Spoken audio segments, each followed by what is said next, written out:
Mari kita naik ke level puasa yang kedua, yaitu puasa khawas, puasa orang-orang khusus. Puasa khusus ini intinya tidak hanya menjaga perut, menjaga kemaluan saja, tapi semua anggota tubuhnya dijaga dari dosa, dari maksiat.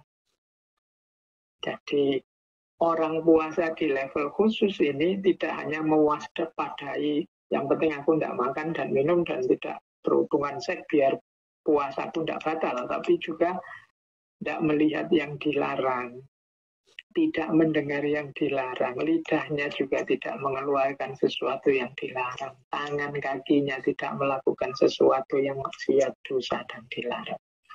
Nah, jadi menurut Imam Ghazali, orang-orang yang ada di tingkat khusus ini puasanya sepenuh hati sadar.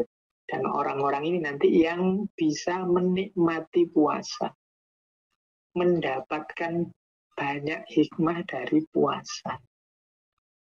Jadi tidak hanya sekedar dapat lapar dan haus. Jadi ini level puasanya orang yang khusus. Ini khusus itu nama lain dari serius puasa. Ini kita kan, tadi saya bilang sudah bertahun-tahun, mungkin puluhan tahun kita puasa. Tapi mungkin kita heran, harusnya ketika kita sudah puluhan tahun puasa, kita bisa menikmati manfaatnya puasa atau mendapat banyak manfaat dari puasa. Tapi kok rasanya masuk bulan Ramadan dan nanti keluar dari Ramadan kok tidak ada yang berubah. Kemungkinan karena kita tidak naik level dari awam ke khusus. Jadi ketika kita tidak naik level dari awam ke khusus, ya berarti puasanya level awam saja. Sehingga manfaat dan hikmah puasa yang luar biasa banyak tidak kita peroleh. Kalau kita naik ke level khusus ini, berarti kita melatih mata, melatih telinga, melatih lidah, tangan, kaki, untuk selama sebulan penuh kita biasakan dalam kebaikan.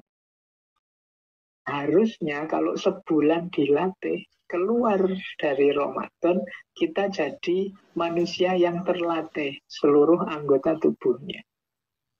Mengapa kok cara dan cirinya apa puasa khusus itu? Ada 6 kalau dalam Ihya. Yang pertama adalah memincingkan atau memalingkan mata, mencegah dari melihat kemana-mana, apalagi kepada yang tercela dan dibenci atau dimakruhkan. Jadi melihat yang tidak seharusnya dilihat, melihat aibnya orang lain, melihat kedua lidah. Lidahnya jangan ngomong yang sia-sia, ngomong yang berdusta, mengumpat. Istilahnya Imam Ghazali menjadi lalat atau lalat merah, suka menghibah, ngomong orang lain secara jelek, berkata-kata keji, atau ngomong yang membuat orang pisah, membuat orang renggang hubungannya, mancing orang, memprovokasi orang sehingga dia benci pada sesuatu atau seseorang. Yang ketiga, menjaga pendengaran dari mendengarkan segala yang haram dan yang makruh. Menurut Imam Ghazali, semua yang haram diucapkan adalah haram didengarkan.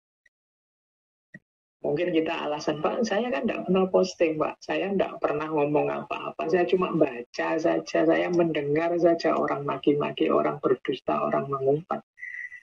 Nah, menurut Imam Ghazali, mendengarkan yang haram diucapkan itu juga haram. Berarti mendengarkan yang haram, berarti ikut dosa kita. Ini dalilnya apa? Misalnya Imam Ghazali mengambil surat Al-Maidah ayat 42 itu, sama unalil kadhibi akaluna lisuhad. Mereka orang-orang yang suka mendengar untuk berdusta dan memakan yang haram. Jadi sebagaimana memakan makanan haram, mendengarkan yang haram juga itu sama. Ciri puasa yang keempat termasuk tangan dan kaki. Tangan tidak boleh zalim, kaki juga tidak boleh dipakai untuk menuju kezaliman dosa. Nanti Imam Ghazali menjelaskan secara khusus tentang perut. Iya, waktu kita puasa di pagi hari sampai maghrib itu kita menjaga perut. Tapi biasanya perut itu lolos dari penjagaan kita begitu waktu berbuka datang. Masuklah segala macam makanan yang sudah tiap hari sejak pagi kita siapkan, kita idam-idamkan. Akhirnya kita tidak waspada. Imam Ghazali mengingatkan, ya meskipun sudah buka puasa, jangan sampai kita lepas kontrol. Masuk makanan-makanan yang subhat, apalagi makanan yang haram. Jadi awas salah rumus. Jadi puasa kita sudah benar, subuh sampai maghrib kita tidak memasukkan apa-apa ke dalam perut. Begitu waktu berbuka datang, kita bebas makan minum, tapi tetap harus memperhatikan semoga yang masuk bukan sesuatu yang haram. Dan yang keenam, puasanya orang khusus itu puasa antara khauf dan roja. Jadi antara takut tidak diterima dan berharap Allah ridho dan menerima. Jadi ini penting, setiap kali kita selesai puasa menurut Imam Ghazali saat berbuka, semoga muncul khauf dan roja. Jadi ya Allah, puasaku ini diterima apa enggak ya, semoga engkau ridho, semoga engkau menerima puasaku. Ini harus muncul.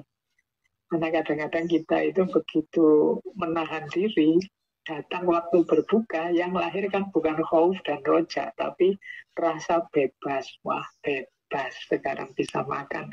Bebaslah, sekarang aku bisa minum. Nah, menurut Imam Ghazali, ya kalau maghrib datang, itu yang muncul harus takut dan harapan.